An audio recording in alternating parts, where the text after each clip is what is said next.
Hello friends, the आयुर्वेदिक या YouTube चॅनलमध्ये आपलं स्वागत आहे. तर आता खूप दिवस झाले संस्कृतचं आपलं लेक्चर 2-3 दिवस झाले लेक्चर दुसऱ्या विषयाचे येते.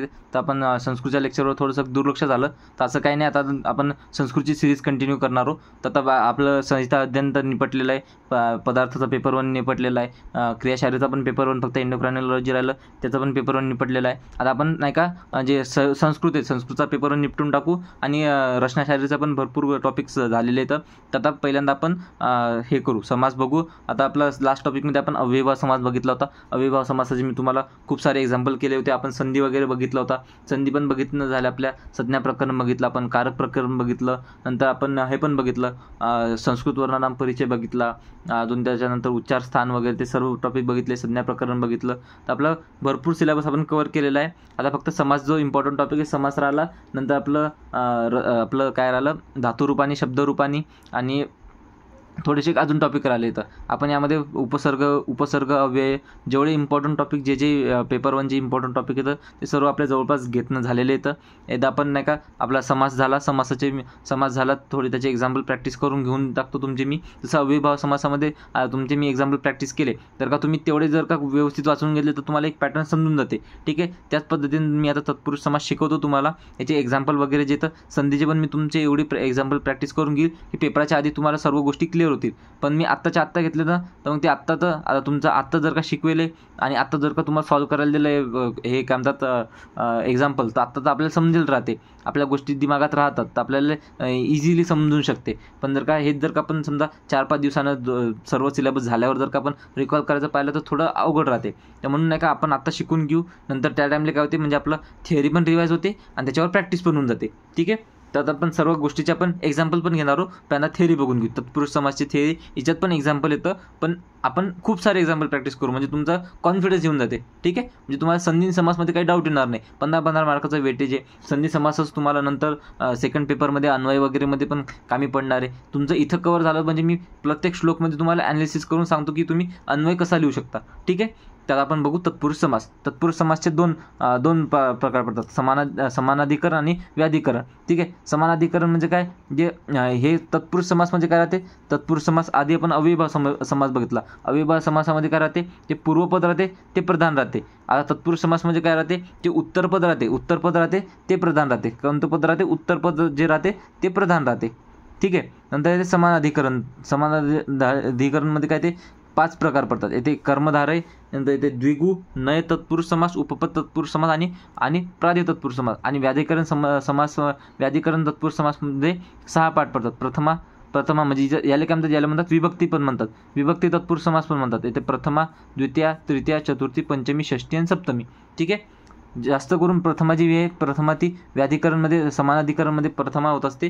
तर ही प्रथमा आपण हे करू, प्रथमा आपण टाळणार आहोत. पण विभक्तीमध्ये मेनली कोणते येतात, मेनली ह्या सर्व येतात, द्वितीया, तृतीया, चतुर्थी, पंचमी, षष्टी आणि सप्तमी. ठीक आहे, त्याला काय म्हणतात षष्टी तत्पुरुष समास किंवा तृतीया तत्पुरुष समास, तृतीया व्याधिकरण तत्पुरुष समास. ठीक आहे, ते आपल्याला एक्झाम्पल लिहिताना आपल्याला ओळखायला सोपं पडते. पहिल्यांदा आपण बघू व्याधिकरण.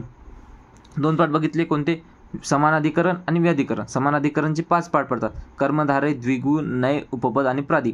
आणि व्याधिकरणमध्ये येते विभक्ती तत्पुरुष समास. विभक्तीमध्ये काय म्हणतात, द्वितीय विभक्ती, तृतीय विभक्ती, चतुर्थी, पंचमी, षष्टी आणि सप्तमी. आता पहिल्यांदा आपण बघू व्याधी तत्पुरुष समास. व्याधी तत्पुरुष समासमध्ये जी प्रथमा राहते ती काय राहते, कर्मधारय किंवा समानाधिकरण समासमध्ये राहते, जी द्वितीय राहते.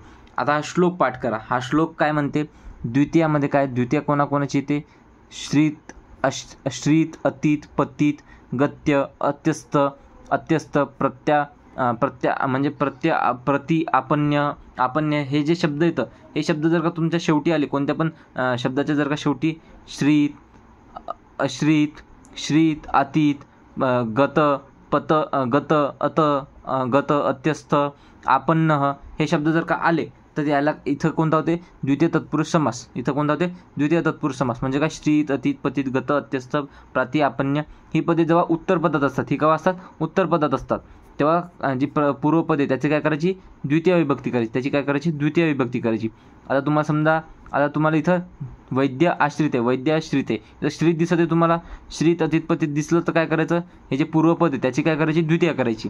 विद्यम श्रीतः, दुःखम श्रीतः, लोकम गतः, मेद्यम अत्यस्तः भयम आपन्नः, ठीक आहे. नंतर इथे अन्नम बुभुक्षु, ठीक आहे. हे शब्द जेव्हा येतात तेव्हा काय होते, द्वितीय तत्पुरुष समास. जसं की कृष्णाश्रित, इथे श्रित येते म्हणजे काय ते कृष्णम श्रित. तर कृष्णमचं काय होते इथे अलौकिक विग्रह, हे आपण बघितलेलं आहे. अलौकिक विग्रह म्हणजे काय ते कृष्णम भीत, तर विसर्गाचं काय झालं सू झालं, ठीक आहे. नंतर द्वितीय श्रीपतीत आपण या सूत्रानं काय होते जी हे येतं, हे येतं याला जे सूप धातू लागला त्याचा आपण लोप करतो. सूप धातू प्रतिपदकाने प्रत्ययाचा लोप येते, जे प्रत्यय येतं त्याचा लोप झाला, ठीक आहे. नंतर इथे द्वितीयाश्रित सू म्हणजे काय, समोर या नावाने आपण हे लावलं, हे तर सेमच आहे ना. सूप धातू प्रतिपदकाने काय करतात, जे पण आपण हे लावलं काय म्हणतात, जे पण सूप धातू लावले त्याचा आपण लोप करतो सूप धातू प्रतिपदकाने, ठीक आहे. नंतर आपण समोर लावून काय करतो, सुधातू वापस लावून टाकतो. आणि नंतर इथं कोणते इथं आपण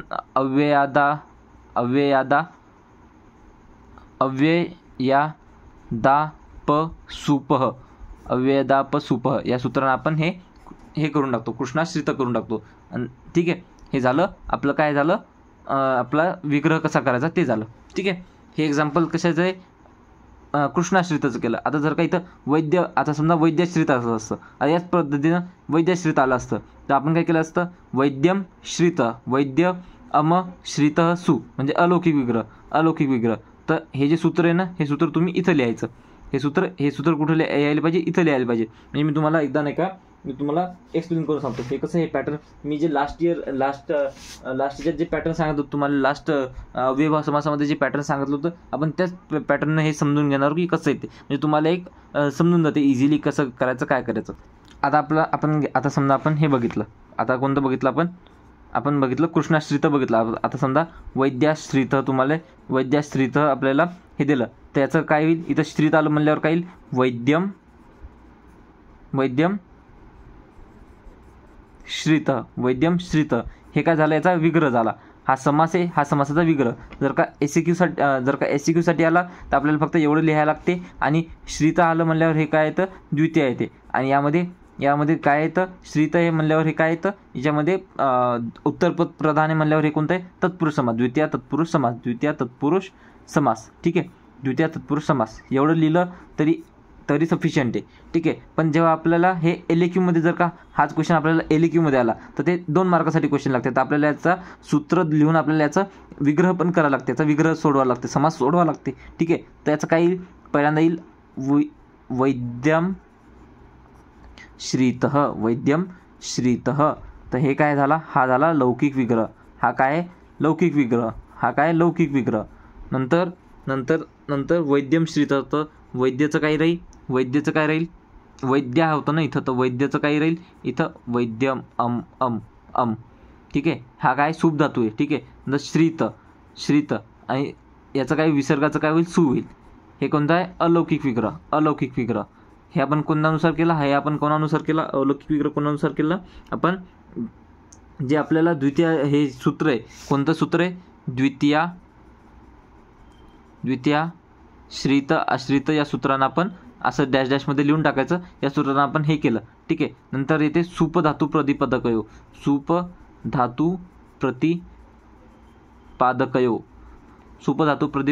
काय करतो आपण, सूप धातूचा लोप करून टाकतो. म्हणजे काय ते वैद्य आणि श्रित. नंतर येते आपण स्वस समोट लावतो. स्वस समोट लावून काय करतो आपण, वैद्याचं आपण हे करतो, याच्यात लावतो आपण सूप धातू लावतो. स्वस समोटनं आपण काय करतो, सूप धातू स्वस समोटनं आपण सूप धातू वापस आणतो, ठीक आहे. नंतर येते आपलं इतिसिद्धम किंवा इथं तुम्ही हे लिहू शकता काय, आपलं अव्ययादाप सूपः जे आपण बघितलं होतं. तर आपण यांना काय करतो, आपण जे हे धातू आहे, हे जे आपण सूप धातू आहे त्याला ओरिजिनल त्याच्या प्रत्ययामध्ये आणतो. तर इथं काय होते, वैद्याश्रितः, ठीक आहे. हे असं झालं एक्झाम्पल. तर आता तुम्ही याच्यावर किती पण एक्झाम्पल करू शकता, किंवा देवाश्रित, गणाश्रित, याचं श्रित, त्याचं श्रित, डॅश श्रित. तर तुम्ही आता या पॅटर्ननं तुम्ही कोणता पण श्रित आलं तर कोणतं पण करू शकता. श्रीच्या जागी तुम्हाला श्रीच्या जागी कोणतं पण येऊ, श्रीच्या जागी अतिथ्य येऊ, गत येऊ, अत्यस्थ येऊ का आपण येऊ, तुम्हाला हेच करायचं, ठीक आहे. तर हे झालं आपलं द्वितीय तत्पुरुष समास. ठीक आहे, हे झालं त्याचं एक्झाम्पल.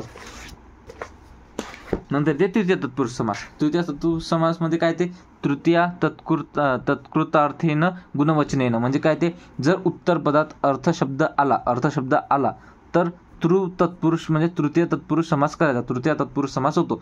तसेच पूर्व, सदृश, सम, कलह, मिश्र, संमिश्र, श्लक्ष्ण शब्द हे शब्द आले तर कोणता होता, तृतीय तत्पुरुष समास होतो. तर हे शब्द पाठ करायचे की बा तुम्हाला पूर्व दिसलं, कुठं मिश्र दिसलं, कुठं सदृश दिसलं, कलह दिसलं, मिश्र दिसलं, संमिश्र दिसलं शेवटी, तर ते कोणता होते, तृतीय तत्पुरुष समास होते.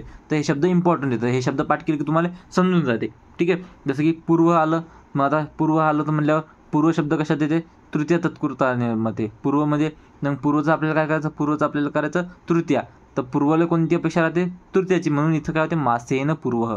मिश्राले काय अपेक्षा राहते, मिश्राले पूर्वपदात हे लागते, तृतीया लागते, म्हणून गुडेन. याला श्लक्ष्णले काय राहते, आचार्यन. धान्य अर्थ शब्दाला काय लागते, धान्येन अर्थेन.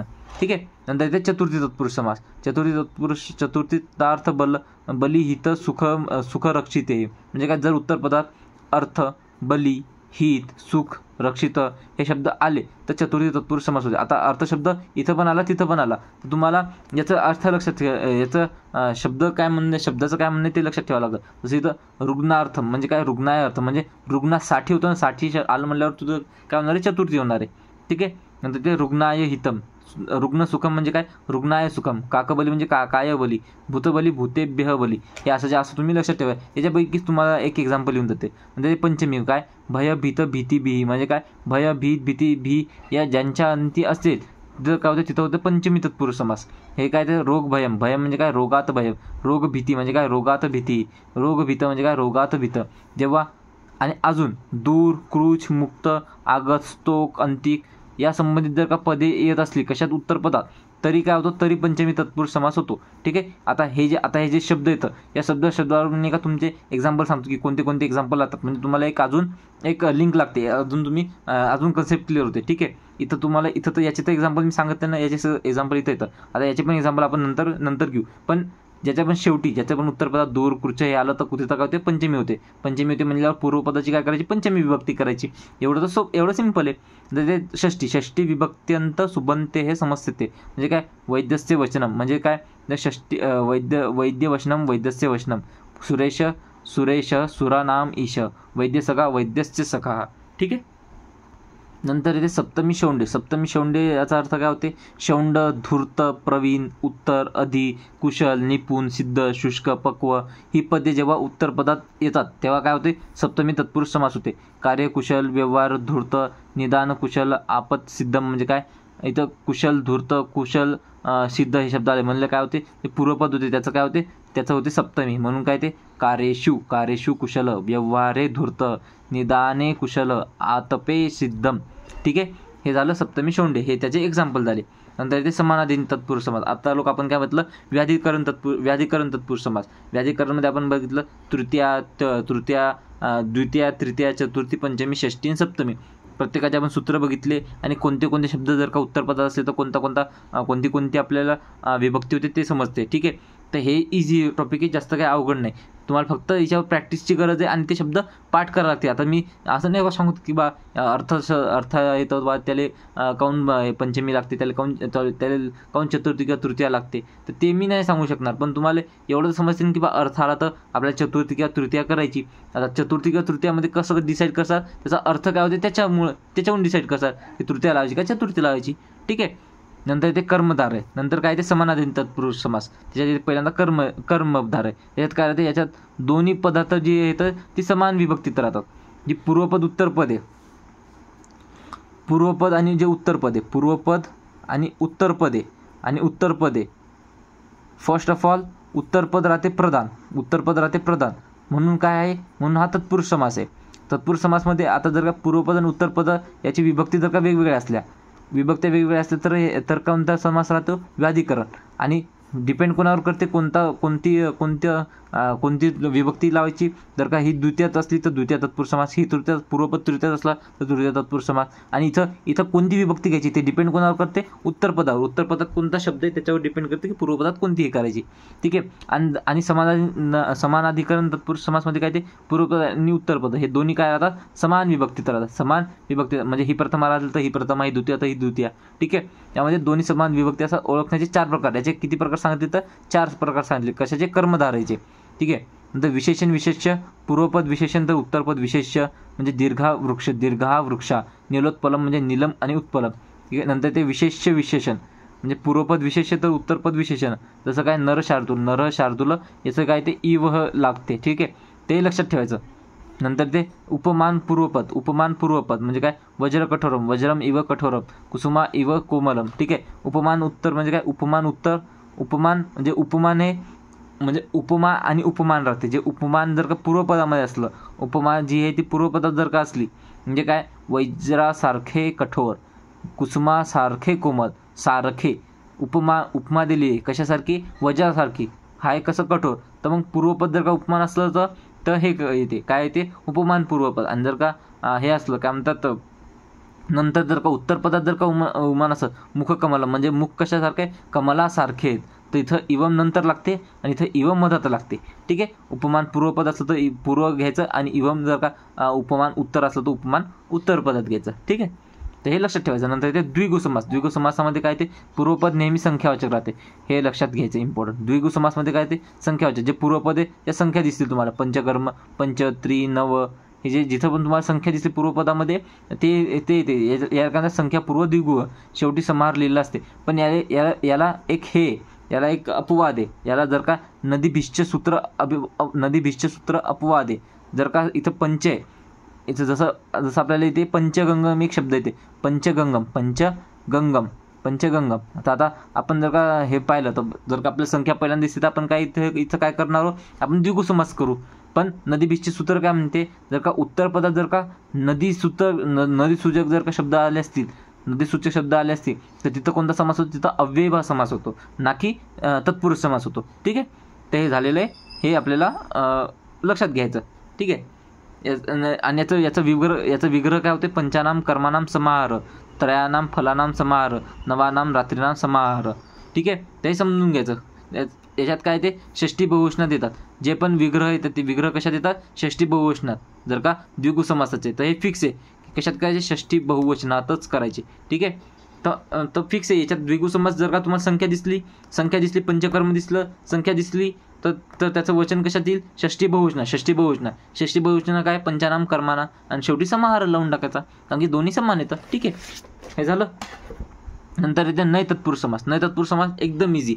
जिथं नकाराचा शब्द दिसला तुम्हाला, उत्तरपद श्रेष्ठ असून समोर नाही दिसलं तर काय होते, अन चा न होतो, काय होते, आणि अनचा काय होतं, न होतं. तसं अविद्याचं काय होते, न विद्या, अभेषजचं काय होते, न भेषज, अनुपलब्धीचं काय होते, न उपलब्धी. ठीक आहे. अवैधचं काय होते, न वैद्य. तसं उपपद तत्पुरुषमध्ये काय ते जे पूर्वपद राहते त्यात सुबंध प्रत्यय असतो आणि उत्तरपद काय असते, क्रियावाचक राहते. जसं कुंभकार, कुंभम करोती इति कारक, म्हणजे जे कार भाष्यकार, मान, हे जे इथं हे काय तर हे येतं काय म्हणतात, क्रियावाचक शब्द आहेत. हे काय क्रियावाचक शब्द येतं. आणि जे पूर्वपद हे काय सुबंत शब्द येतं. हे काय तर सुबंत शब्द येतं. कुंभ, भाष्य, पंडित हे काय तर हे येतं. म्हणून इथं काय ते कुंभम करोती इति, भाष्यम करोती इति, पंडितम मान्यते इति. ठीक आहे. हे झालं उपपद तत्पुरुष समास. नंतर ते प्रादि तत्पुरुष समास, म्हणजे जे पूर्वपद आहे हे काय असते, उपसर्ग असून उत्तरपद नेहमी श्रेष्ठ असते. ज्यात उत्तरपद काय असते, श्रेष्ठ राहते. ठीक आहे. आणि जे पूर्वपद राहते ते उपसर्ग राहते. त्याच्यात काय राहते, तिथं काय होते, प्रादि तत्पुरुष समास. याचं एक्झाम्पल काय, प्राचार्य म्हणजे प्रगत आचार्य. ठीक आहे. हे काय झालं, हे झाला तत्पुरुष समास. तर तत्पुरुष समास थोडासा आपण रिवाइज करू. तत्पुरुष समास हे कसं आहे माहिती आहे का, तुम्ही हे विषय कसे येतं, थोडे किचकट विषय येतं, थोडे समजायला अवघड येतं. काहून, कारण की आपण पहिल्यांदा वाचत असतो म्हणून. पण जर का मी तुम्हाला रिपीट करून सांगितलं, परत जर का तुम्ही बघितलं तर तुम्हाला सर्व इझी वाटेल. जसं की मी जर का तुम्हाला सांगितलं तर समास आहे, समासामध्ये तत्पुरुष समास आहे. तत्पुरुष समासमध्ये पहिल्यांदा आपल्याला लक्षात काय ठेवायचं, उत्तरपद प्रधान. उत्तरपद काय प्रधान आहे, उत्तरपद प्रधान म्हणजे काय, तत्पुरुष समास, उत्तरपद प्रधान. ठीक आहे. उत्तरपद प्रधान आलं, नंतर काय ते याच्यात 2 प्रकार पडतात. काय? समानाधिकरण आणि व्याधिकरण आणि व्याधी. समानाधी आणि व्याधी. याच्यात काय राहते? याच्यात जे समानाधिकरण राहते याच्यामध्ये जे पूर्वपद राहते आणि उत्तरपद राहते, याची विभक्ती काय राहते? या दोघांची विभक्ती काय राहते? समान राहते. याची दोघांची विभक्ती काय राहते? समान राहते. म्हणून याला काय म्हणतात? समानाधिकरण तत्पुरुष समास. आणि यात काय राहते? उत्तरपद आणि पूर्वपद याची विभक्ती वेगवेगळ्या राहतात. याची विभक्त्या वेगवेगळ्या राहतात. तर पूर्वपदाची विभक्ती द्वितीया होईल, तृतीया होईल, चतुर्थी होईल, पंचमी होईल, षष्ठी होईल. हे कशावर राहते? की उत्तरपदात कोणता शब्द आला. जर का उत्तरपदात जर का श्रित, आश्रित, गत, पत्य, अत्यतः, गत्य, अत्यतः, अत्ययः हे शब्द जर का आले, श्रित, अतिथ हे शब्द जर का आले, तर काय राहते? पूर्वपदाची काय करायची? द्वितीया करायची. आणि तिथं काय होते? द्वितीय तत्पुरुष समास. इथं जर का अर्थ आला तर पूर्वपदाची काय करायची? इथं अर्थ शब्द आला तर इथं पूर्वपदाची काय करायची? तृतीय करायची. इथं अर्थ आला तर पूर्वची पदाची काय करायची? चतुर्थी करायची. पण ते डिपेंड करते की याचा अर्थ काय होतो. ठीक आहे. जसं की इथं रुग्णार्थम आलं, रुग्णार्थम. तर इथं रुग्णार्थम आलं तर अर्थ शब्द आला तर अर्थाची काय होते? इथं चतुर्थी लागते. तृतीय पण होऊ शकते. पण इथं काय? रुग्णासाठी, रुग्णाकरिता. ठीक आहे. तर म्हणून तिथं काय ते रुग्णाय अर्थ. ठीक आहे. तर तिथं काय होते? चतुर्थी होते. हे लक्षात घ्यायचं. त्याचे प्रत्येकाचे आपल्याला शब्द दिले होते की कोणता शब्द उत्तरपदात असतं तर काय, कोणता तत्पुरुष समास होईल. तर ते पाठ करायचं आणि त्याचे एक्झाम्पल लक्षात ठेवायचे. ठीक आहे. त्याला सॉल्व्ह कसं करायचं ते मी सांगितलं तुम्हाला. पॅटर्न जे अव्ययभाव समासामध्ये एवढे एक्झाम्पल पॅटर्न प्रॅक्टिस घेतले तुम्ही, ते जर का बघितलं तेच पॅटर्न आहे. ठीक आहे. लौकिक विग्रह करायचा, अलौकिक विग्रहामध्ये ते सूत्र टाकून त्याचं जे आपण बघितलेलं त्या म्हणजे समजा आपण द्विगु समास बघितले तर द्विगु समासचं सूत्र टाकायचं तिथं. जर का आपण द्वितीय तत्पुरुष समास बघितले तर द्वितीय तत्पुरुष समासचं सूत्र टाकायचं. ठीक आहे. ते प्रॅक्टिस घेताना तुम्हाला समजून जाईल. हे झालं समानाधिकरणमध्ये. काय ते समानाधिकरणमध्ये पहिले ते कर्मधार आहे, नंतर ते द्विगु कर्मधार आहे, नंतर ते द्विगु, नंतर ते नय तत्पुरुष समास, नंतर ते उपपद तत्पुरुष समास, नंतर ते प्रादि तत्पुरुष समास, नंतर काय ते प्रादि तत्पुरुष समास. ते 5 येतं, इजी येतं. द्विगु समासमध्ये फक्त लक्षात ठेवायचं याच्यात काय राहते? जे पूर्वपद राहते ते संख्यावाचक राहते, म्हणजे पंच, त्रि, नव. पण जर का उत्तरपदात जर का हे असलं, काय असेल? जर का नदीवाचक शब्द असेल, जर का नदीवाचक शब्द असेल तर तिथं अव्ययभाव समास होते. ठीक आहे. तर हे लक्षात ठेवायचं. हे आणि सूत्र कोणते? नदीभिश्च सूत्रानं. ठीक आहे. नदीभिश्च सूत्रानं हे होते. ठीक आहे. तर हे लक्षात ठेवायचं. नाहीतर द्विगु तत्पुरुष समास होते. आणि द्विगु तत्पुरुष समास आला तर मग त्याचा समासचा विग्रह कसा करसाल? तर जसं तुम्हाला आलं त्रिफला आलं. तर याच्यात काय? फळ येतं. म्हणजे उत्तरपद प्रधान आहे. त्रि आणि फल, तीन फळं. याच्यामध्ये तुम्हाला काय वाटते? उत्तरपद प्रधान आहे. उत्तरपद आपल्याला दिसतं की उत्तरपद प्रधान आहे म्हणजे तत्पुरुष समास. फर्स्ट ऑफ ऑल हे झालं. ठीक आहे. तत्पुरुष समास हे डिसाईड झालं की पूर्वपद उत्तरपद याच्यावरून डिसाईड झालं. आता हे पूर्वपद आणि उत्तरपद आपल्याला जर का संख्यावाचक जर का पूर्वपद आहे तर हे कोणता समास आहे? हा आहे द्विगु समास. आपण आयडेंटिफाय केलं. आता आयडेंटिफाय केल्यावर आपल्याला त्याचा विग्रह लिहायला लागेल ना. आपल्याला लौकिक विग्रह लिहायला नाही लागणार. त्याचा लौकिक विग्रह काय ते? याच्यामध्ये नेहमी काय राहते? षष्टी बहुवचन. हे फिक्स. जिथं तुम्हाला संख्यावाचक दिसली इथं काय? षष्टी बहुवचन. त्रयाणाम, फलानाम, समाहारः. हा काय आहे? हा आहे लौकिक विग्रह. त्याचा अलौकिक विग्रह कसा करू शकतो आपण? असं आपण लिहू शकतो. त्रि या नाम म्हणजे हे राहते. तिथं आपण धातू म्हणजे डसी धातू लावू शकतो. तर सप्तमी षष्टी बहुवचनासाठी आपण कोणता प्रत्यय लावतो? सुप धातूमध्ये कोणता प्रत्यय लागते? सुप धातू तुम्हाला पाठ असला पाहिजे. त्यानुसार आपल्याला इथं प्रत्यय लावायचा. ठीक आहे. तर इथं अम प्रत्यय लागते. तर हे सर्व आपण प्रॅक्टिस करताना घेऊ. ठीक आहे. इथपर्यंत समजलं. नय तत्पुरुष समासमध्ये काय ते? पूर्वपदामध्ये अ किंवा अन राहते. अ किंवा अन राहिलं तर त्याचा न करायचा. अ आणि अनचं न करायचं. उपपद तत्पुरुष समासमध्ये काय ते? जे पहिला जे नंतरचा शब्द आहे ते उत्तरपद आहे ते नेहमी काय राहते? क्रियावाचक राहते. आणि जे पूर्वपद आहे ते काय राहते? सुबंत प्रत्यय असतो. ठीक आहे. ते समजलं. तर आणि प्रादि तत्पुरुष समासामध्ये काय? पूर्वपद जे राहते ते उपसर्ग असते आणि उत्तरपद काय ते? नेहमी श्रेष्ठ राहते. त्याला काय म्हणतात? प्रादि तत्पुरुष समास. ठीक आहे. प्र आदी आपल्याला आदी असे आपल्याला किती 22 उपसर्ग सांगितलेले आहेत. ते जर का आपल्याला याच्यात असले कारण पूर्वपदात असले तर त्याला म्हणतात प्रादी तत्पुरुष समास. ठीक आहे, इथपर्यंत झालं. आता आपण तत्पुरुष समास बघितला, अविभाव समास बघितला. नेक्स्ट लेक्चरमध्ये आपण बहुव्रीही समास बघू आणि बाकीचं पण बघू. बहुव्रीही समास बघू आणि नंतर येते द्वंद्व समास येते. ठीक आहे, आता 2 समास राहिले, नंतर आपला समास टॉपिक खतम होऊन जाते. प्रोबॅबली मी उद्या त्याचे लेक्चर अपलोड करील. तर हळूहळू नाही का एक सिलेबस आपण टेन्शन नका घेऊ तुम्ही. फास्ट सिलेबस कंप्लीट करणार फोकस नाही आपला, की व्यवस्थित कंप्लीट करायचं आपल्याला, पूर्ण व्यवस्थित प्रॅक्टिस सह करायचा. तुमचे एक्झाम्पल पण प्रॅक्टिस झाले पाहिजे तुमचं सर्व गोष्टी. आता मी एका लेक्चरमध्ये तुमचं सर्व समास घेऊ शकतो एका पेजमध्ये मी तुम्हाला सर्व 2 मिनिट तुम्हाला दाखवतो. आता नाही का मी नाही का हा तत्पुरुष समास जर का मी घेतला आणि फक्त असं जर का तुम्हाला जर का मी एवढं सांगितलं किंवा असा तत्पुरुष समास आहे. आता मी काय एका पेजावर लिहिलं नाही का, मी का नोट्स काढले नाही का, नोट्स तुमच्याकडे अवेलेबल येतात. मी जर का फक्त तुम्हाला एवढं सांगितलं उत्तरपद प्रदान आहे, समानाधिकरण हे असं आहे, याचे असे एक्झाम्पल येतं, हे एवढं आहे, नंतर याला हे असं म्हणतात, ते सगळं टॉपिक येतं. हेच फक्त मी सगळं शॉर्टकटमध्ये लिहिलेलं आहे, एवढं सांगितलेलं आहे.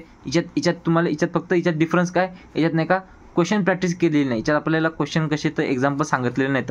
तर आता मला सांगा, जर का तुम्हाला जर का याचे एक्झाम्पल्स दाखवले नाही की कसं काम करते, कसे विचारतात, कसे प्रश्न येतात, तर तुम्हाला कॉन्फिडन्स येईल का. आता मी तुम्हाला हे शिकवलं जरी, जे आता मी तुम्हाला सांगितलं तेच इथं आहे, यात काही दुसरे काय वेगळे का नाही. पण जर का मी तुम्हाला याची प्रॅक्टिस नाही घेतली तर तुम्हाला विग्रह करता येणार का, याचा विग्रह करता येणार का, असा लौकिक अलौकिक विग्रह तुम्ही करू शकाल का, त्याचा नाही करू शकणार. तर यासाठी आपल्याला क्वेश्चन प्रॅक्टिस करणं इम्पॉर्टंट आहे. तर तुम्ही समजून घ्या की मी काय म्हणत आहे, माझं काय म्हणणं आहे. ठीक आहे, तर आता एकदा तुमचं प्रॅक्टिस झाली असली की तुम्ही रिव्हिजनसाठी शॉर्ट नोट्स वाचायच्या. पण हे सर्व तुम्हाला लॉंग नोट्स कशासाठी, की तुम्हाला समजलं पाहिजे की हाय काय. ठीक आहे, तर आता आपण नेक्स्ट लेक्चरमध्ये बघू. नेक्स्ट लेक्चरमध्ये आपण नेक्स्ट टॉपिक बघू. ठीक आहे, इथपर्यंत तुम्ही व्यवस्थित करा, सर्व गोष्टी व्यवस्थित होतात, काळजी करू नका, जास्त घाईगडबड करू नका, व्यवस्थित शांततेत लेक्चर बघा, अटेंड करा. तुम्हाला कोणतीच प्रॉब्लेम येणार नाही. काही डाऊट असला तर टेलिग्राम ग्रुप जॉईन करा. मला पर्सनली पण मेसेज करू शकता. तुम्हाला एकटं विचारायचं असेल तर पर्सनली मेसेज करू शकता किंवा ग्रुपमध्ये पण तुम्ही डाऊट विचारू शकता तुमचे. ठीक आहे, आपण नेक्स्ट लेक्चरमध्ये भेटू. ठीक आहे.